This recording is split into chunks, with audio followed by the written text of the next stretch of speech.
மக்களை இந்த ஒரு பதிவில் நம்ம என்ன பார்க்க போகிறோம்னா, நடிகர் விஜய் அப்படிங்கிற ஒரு பக்கம் வச்சுருங்க, தலைவர் விஜய் அப்படிங்கிற ஒரு பக்கம் வச்சுருங்க. நடிகர் விஜய்க்கு ஏகப்பட்ட குடைச்சல் கொடுக்கப்பட்டு இருக்கு. நம்ம அத்தனை பேரும் ஜனநாயகம் சார்ந்து பேசிக்கிட்டு இருக்கோம், எல்லாமே நம்ம பதிவு செஞ்சுட்டு இருக்கோம். சரி, தலைவர் விஜய் அவர்கள் என்ன பண்ண போகிறார் அப்படிங்கிறது நம்ம முன்னாடி இருக்கக்கூடிய கேள்வியாக இருக்குது. இவர் எப்படி இதை அணுக போகிறார் அப்படிங்கிறது நம்ம அத்தனை பேருக்குமே மனசில் ஒரு கேள்வி இருந்துகிட்டே இருந்துச்சு. என்னோட வீடியோ நேற்று நீங்கள் பார்த்துருந்தீங்கன்னா இப்போ நடக்கக்கூடிய விஷயங்கள் அத்தனையுமே உங்களுக்கு ஆச்சரியம் தராது. ஏன்னா நேற்றே நம்ம இது அத்தனையுமே இதான் நடக்குங்கிறத டீகோட் பண்ணி இந்த வீடியோவில் பேசிட்டோம். இப்போ நடக்கிற எதுவுமே எனக்கு பெரிய ஆச்சரியம் இல்லை, ஆனால் கஷ்டமாக இருக்குது. கஷ்டம் வேற, ஆச்சரியம் வேற, ரெண்டுக்குமான புரிதல் உங்களுக்கு இருக்கும்னு நினைக்கிறேன். சரிப்பா, இப்போ நம்ம ரொம்ப டென்ஷனில் இருக்கோம், ஜனநாயகன் படம் ரிலீஸ் ஆகலைன்னு. இப்போ தலைவரோட அறிக்கை அது இதுன்னு சொன்னீங்கன்னா, நீ அரசியல் பேசுகிறதா, நீ தாவேக்கா தொண்டனா, நான் எல்லாத்தையும் ஒத்துக்கிறேன், ஆனால் எப்படியா உன்னால் பேச முடியுது அப்படின்னு சொல்லி கேட்டிங்கன்னா, நடிகர் விஜய் இருக்கார்ல, அவருக்கு கொடுக்கப்படுற குடைச்சலை தலைவர் விஜய் இருக்கிற ஒருத்தர் எவ்வளோ அழகாக கையாண்டு போகிறார் அப்படிங்கிறத நான் இங்கே சொல்கிறேன். என்ன நீ சொல்ல வர்ற, ஜனநாயகனுக்கும் இந்த அறிக்கைக்கு எதுவும் தொடர்பு இருக்கான்னு கேட்டிங்கன்னா, அதனால தாங்க இவ்வளோ வேகமாக அந்த வீடியோவில் உட்காந்துருக்கேன். ஏன்னா என் தலைமை யாருங்கிறத என் தலைமை ப்ரூவ் பண்ணிட்டான். நேற்று ப்ரூவ் பண்ணுவார் நான் சொல்லியிருந்தேன். ஏன்னா அவரோட வேவ்லென்த்தும் நம்மளோட வேவ்லென்த்தும் ஒரேமா இருக்கும். தலைவரும் தொண்டரும் ஒரேமா சிந்திப்போம். நம்ம சிந்திச்ச விதத்தில் தலைவர் செயல்படுறாரு, அல்லது தலைவர் சிந்திக்கிற விதத்தில் நம்ம பேசியிருந்தோம், அவ்வளோ கான்ஃபிடண்டாக பேசியிருந்தோம். அது இன்னைக்கு நடக்கும்போது என் தலைவனுக்கு அரசியல் தெரியலன்னு எவன் சொன்னா? இந்த வீடியோ பாரு, உனக்கு தெரியும் அப்படிங்கிறதான் இந்த வீடியோவில் நான் சொல்ல வர்றது. ஜனநாயகன் படத்தில் நமக்கு குடைச்சல் கொடுக்குறவங்க அந்த குடைச்சலை மேபி குறைக்கிறதுக்கு வாய்ப்பு இருக்கு. ஏன்னா இதோட அவங்களை யாராலையும் அசிங்கப்படுத்த முடியாது. ஒன்பே ஒன்றா தெளிவாளமா பார்க்கலாம். உற்சாக வணக்கங்கள், வாங்க பதிவுக்குள்ள போகலாம்.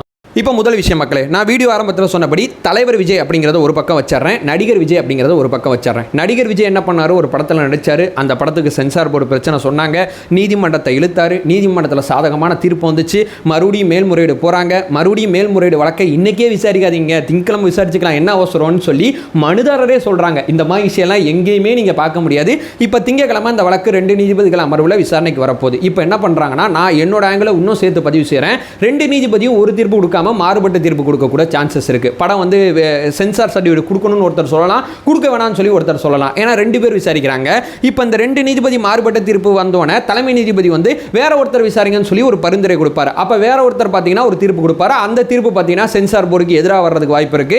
அந்த சென்சார் போர்டு என்ன பண்ணும்னா, என்னங்க எங்களுக்கு எதிராக தீர்ப்பு வரும்னு சொல்லி உச்சநீதிமன்றத்தை நோக்கி அந்த தீர்ப்பை நகர்த்தும். இனிமேல் நடக்க போற விஷயங்கள் இதான். நான் மறுக்காம இருக்க தெளிவாக சொல்லிடுறேன். ஏன்னா ஜனநாயகன் படம் இன்னைக்கு ரிலீஸ் ஆக போது, அன்னைக்கு வரப்போது, இதான் ரிலீஸ் தேதி, இதெல்லாம் நம்பாதீங்க தோழர்களே, இதெல்லாம் நம்பவே நம்பாதீங்க. ஏன் சொல்றேன்னா, நம்மளுடைய கேவிஎன் ப்ரொடக்ஷனே என்ன சொல்லியிருக்காங்கன்னா, சத்தியமா சொல்றேன், காலக்கெடு எதுவும் நிர்ணயிக்காம ஏன் தள்ளி வச்சிருக்காங்கன்னா, இந்த பாலிடிக்ஸ் சத்தனமே நடக்கும். ஆக்டர் விஜய் அவர்கள் இந்த பிரச்சனையில் இருக்காரு, எங்களால் உறுதியான தேதியை சொல்ல முடியாது அப்படிங்கிறதுக்காண்டி தான் தேதி குறிப்பிடாம படத்தை ஒத்தி வச்சிருக்காங்க. ஸோ இவ்வளோ ப்ராசஸ் நடந்து இந்த படம் காலதாமதமாக வெளியே வரணும் அப்படிங்கிறதா இவங்களுடைய ஐடியாலஜி. ஆக்டர் விஜய் அவர்களோட தொண்டர்கள் தான், அதாவது அவரை பிடிச்ச ரசிகர்கள் தான் தாவேக்கா தொண்டர்களாக நிறைய பேர் இருக்காங்க. அப்போ ஆக்டர் விஜய் அவர்களுக்கு ஒரு பிரச்சனை வரும்போது அதை சுற்றியே தான் அந்த தொண்டர்கள் இருப்பாங்க. அப்ப இதை வச்சு 2 மாசமா எதிர்க்கட்சியோட மோசமா செயல்பட்டு இருக்காங்க. அவங்க ரொம்ப தீவிரமா செயல்படுறாங்க. அப்ப இந்த படத்தை ஸ்டாப் பண்ணிட்டா இவங்க இந்த படத்தோட இருந்துருவாங்க. ஏன்னா விஜய் அண்ணாவோட சேர்ந்து வளர்ந்தவங்க. ஸோ இந்த படங்கிறது அவங்களுக்கு எமோஷனல் கனெக்ட், கடைசி படம் வேற சொல்றாங்க. இந்த படத்தை தாண்டி தமிழக அரசியல் களத்தில் எதுவும் பேச வேணாம். ஏன்னா இன்னைக்கு திமுக விசஸ் டிவிகே அப்படிங்கிறது மாறி போச்சு. இந்த மாற்றம் வந்துச்சுன்னா அதிமுக பாஜக கூட்டணிலாம் என்ன பண்ணோம்? நம்ம தானே அந்த இடத்துல இருக்கணும். நம்ம இடத்த இவங்க ஆக்குபை பண்ணிட்டாங்கன்னா அப்ப திமுக விசஸ் தாவேக்கான வந்துச்சுன்னா தாவேக்கா ஈஸியா ஜெயிச்சிருமே, அதிகாரத்துக்கு வந்துருவாரு. அப்ப 2வது இடத்துக்கு விஜய் அண்ணா வரவிடக்கூடாது. அப்ப விஜய் அண்ணாவை சேர்ந்தவங்க அந்த கட்சி தொண்டர்கள் அத்தனை பேருக்கும் வேற ஒரு டாஸ்க் கொடுத்தா இவங்க அத்தனை பேர் இதுக்குள்ள கவனம் செலுத்துவாங்க. நம்ம இந்த படத்தை சார்ந்த பிரச்சனையை கிளப்பி விட்டு நம்ம இதுக்குள்ளே இந்த அஜெண்டாக்குள்ளே இவங்களை வச்சுக்கிட்டு நம்ம பயங்கரமா அரசியல் பண்ணிடலாம் அப்படிங்கிறதா நம்ம எதிராளியோட சூழ்ச்சி. இதான் விஷயம், வேற எதுவுமே கிடையாது. இதுல அரசியல் தலையீடு இல்லை. அந்த கட்சி பேரை சொல்ல கஷ்டமாக இருக்குது, இந்த கட்சி பேரை சொல்ல கஷ்டமாக இருக்கலாம் நான் சொல்ல மாட்டேன். மேலே இருக்கிற கட்சி அவனுடைய இடத்த தக்க வைக்கிறதுக்காண்டி இந்த குடைச்சலாம் நம்ம கொடுத்துக்கிட்டு இருக்காங்க. ஆக்டர் விஜய் என்ன பண்ணுறாரு, வா நீதிமன்றம் வா, சண்டை செய், நீ காலதாமதம் பண்ணுற, எதுக்காண்டி பண்ணுற? என்னுடைய அரசியலை என்னுடைய தோழர்கள் அத்தனை பேருமே இந்த அரசியலுக்குள்ளே இருக்கணும், ஜனநாயகன் படம் ரிலீஸ் அப்படிங்கிற பிரச்சனைக்குள்ளே இருக்கணுங்கிறதுக்காண்டி தானே இதை பண்ணுறேன். நான் என்ன தெரியுமா பண்ணுறேன், எல்லாத்தையும் பார்த்த ஆக்டர் விஜய் என்ன பண்ணார்னா, தலைவர் விஜயா நான் அரசியல் பண்ணக்கூடாது அப்படிங்கிறதுக்காண்டி தானே இவ்வளோ குடைச்சல் கொடுத்தேன். நான் யாருங்கிறத முதல்ல நீ விசாரிச்சுட்டு இவ்வளோ குடைச்சல் கொடுத்தியா? நான் யாரு என்ன ஏதுன்னு தெரியாம ஒரு படம் ரிலீஸ் ஆகலைன்னா நான் அரசியல் பேச மாட்டேன், அரசியல் சார்ந்த சிந்தனையில் இருக்க மாட்டேன்னு சொல்லி உங்ககிட்ட யாரையா முதல்ல சொன்னா அப்படிங்கிறத நிரூபிக்கும் விதமாக அந்த அறிக்கை வெளியிட்டு இருக்காருங்க. எல்லாரும் என்ன பேசுவாங்க, ஜனநாயகன் சார்ந்த பிரச்சனையில் விஜயண்ணா ரொம்ப டென்ஷனில் இருப்பார், ரொம்ப டிப்ரெஷனில் இருப்பார், அது சம்மந்தப்பட்ட வீடியோ வெளியிடுவார், அது சம்மந்தப்பட்ட ஏதாவது பேசுவார் அப்படின்னு சொன்னீங்கன்னா அது எல்லாமே நடிகர் விஜய் அவர்களோட பிரச்சனை. நடிகர் விஜய் அந்த பிரச்சனையை நீதிமன்றத்தில் எதிர்கொண்டுகிட்டு இருக்கார். நான் தலைவர் விஜயா அரசியல் கட்சி ஆரம்பிச்சிருக்கேன், நான் தேவையில்லாமல் அந்த டிஸ்கஷனில் போக மாட்டேன்.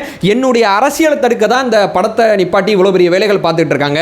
என்னுடைய அரசியலை உங்களால் தடுக்க முடியாதுங்கிறத சும்மா சொல்லலை, செஞ்சு காமிக்கிறார் அப்படிங்கிறத நான் இங்கே பதிவு செய்கிறேன். இந்த அறிக்கையை பார்த்தீங்கன்னா தேர்தல் வாக்குறுதி சம்மந்தப்பட்ட ஒரு குழு தான் தலைவர் அமைச்சிருக்காரு. இந்த குழு பார்த்தீங்கன்னா தமிழ்நாடு முழுக்க பயணிக்க போது கட்சியோட அரசியலை உங்களால் முடக்க முடியாதுங்கிறத சொல்கிறாருங்க. வேற எதுவுமே இந்த வீடியோவில் நான் சொல்ல வரல.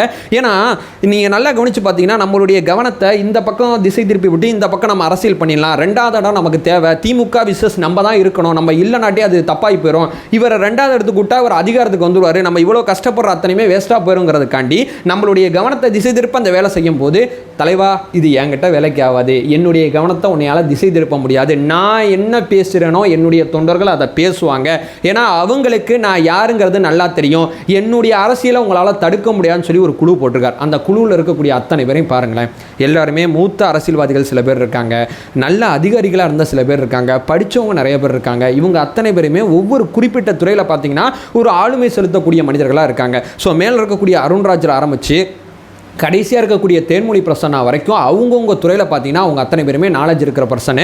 இவங்க அத்தனை பேரையும் கூப்பிட்டு, ஏன்னா ஒரே மாதிரி செட் ஆஃப் பீப்புள்ஸை போடலை, ஒவ்வொரு துறைக்கு ஏற்றபடி ஐடினா நீ பார்த்துக்கப்பா, நீ சில பேர் வந்து அருண்ராஜ் அவர்கள்னா அந்த நிதி நிர்வாகம் சம்மந்தப்பட்ட விஷயம்லாம் ஓரளவு ஒரு நாலேஜ் இருக்குது, நீங்கள் பார்த்துங்க.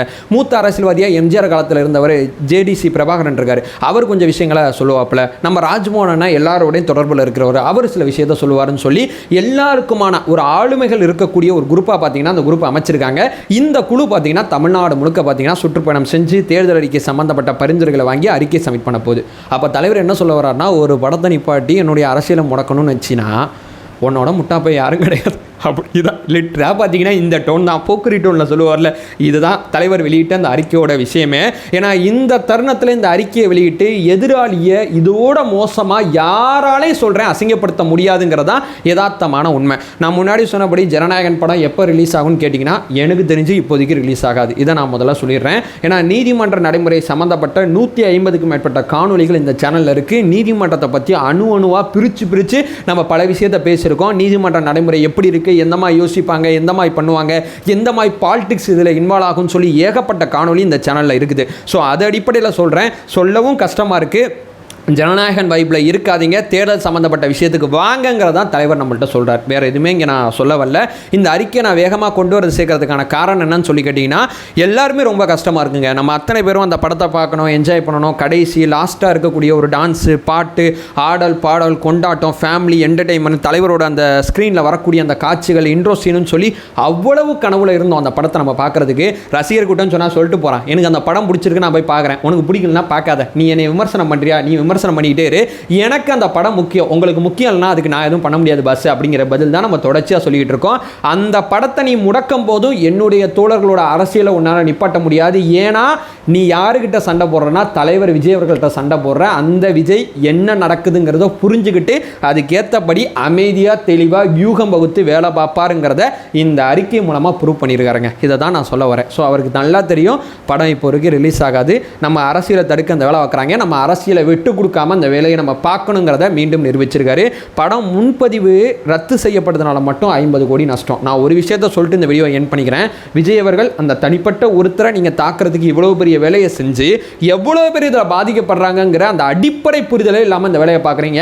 படம் ரிலீஸ் ஆகாதனால படத்தோட தயாரிப்பு நிறுவனம், அவர்கிட்டேருந்து வாங்கக்கூடிய விநியோகம் பண்ணக்கூடிய அந்த விநியோகஸ்தாரர்கள், அதை தாண்டி திரையரங்கு உரிமையாளர்கள், அதுக்கப்புறம் அங்கே கேண்டீன் போட்டவங்க, பைக் பார்க்கிங்கில் இருந்தவங்க, அங்கே இருக்கக்கூடிய சுற்றி இருக்கக்கூடிய வர்த்தகம் சொல்லி ஒரு படம் ரிலீஸ் ஆகாதனால, ஒரு திருவிழாவை போல பெருசாக பேசப்படுற ஒரு படம் ரிலீஸ் ஆகாதனால ஒருத்தரை மட்டும் பாதிக்கலை. நீங்கள் சுற்றி இருக்கக்கூடிய பெரும் லட்சக்கணக்கான பேர் இந்த படம் ரிலீஸ் ஆகாதனால இந்தியா இல்லை உலகம் முழுக்க பாதிக்கப்பட்டிருக்காங்க. மறுபடியும் சொல்கிறேன், இது எதுவுமே உங்களை சும்மா விடாது. உங்கள் யூகம் முட்டாள்தனமானது. என்னுடைய அரசியலை தடுக்க இந்த வேலை பார்த்தீங்கன்னா அது நடக்காது பாஸ், தேவையில்லாத வேலை பார்க்காதங்கிறது தான் சொல்கிறாப்புல. இதுக்கு மேலே சென்சார் போர்டுக்கு அழுத்தம் கொடுக்குறவங்க புரிஞ்சுக்கலனா அவங்களோட முட்டா பீஸு யாரும் கிடையாது அப்படிங்கிற ஒரு விஷயத்தை சொல்லிட்டு இந்த வீடியோ நான் என் பண்ணிக்கிறேன். நம்ம சேனலை ஃபர்தராக ஃபாலோ பண்ணிங்கன்னா தாவேக்கா சார்பாக மிக முக்கியமாக பல்வேறு விதமான விஷயத்தை பேசியே ஆக வேண்டிய தேவை இருக்குது. அதை சொல்லிட்டு இந்த வீடியோவை என் பண்ணிக்கிறேன். நம்மளோட ஒரே நோக்கம் அறியாமை அகற்ற வேண்டும், அறியாமை அகற்றப்பட வேண்டும். Thank you so much.